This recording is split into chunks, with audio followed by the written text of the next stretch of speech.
Hello everyone and welcome back to my channel.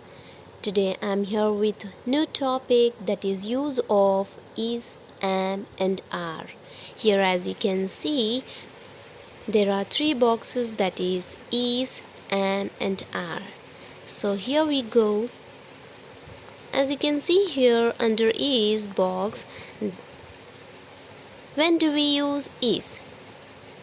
Here is used for the third person singular, that is he is, she is, it is.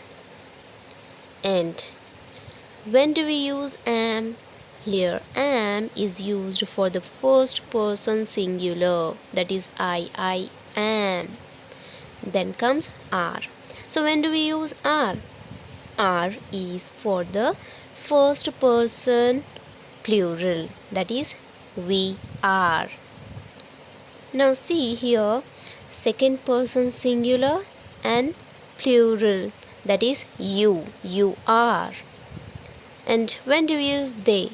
Here when they is a third person plural, so we use they are. In the same way you can use here there are, those are, these are as well. Okay, as you can see here.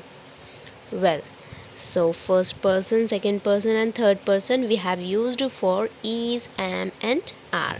So well, I hope you have understood, and please don't forget to like this video.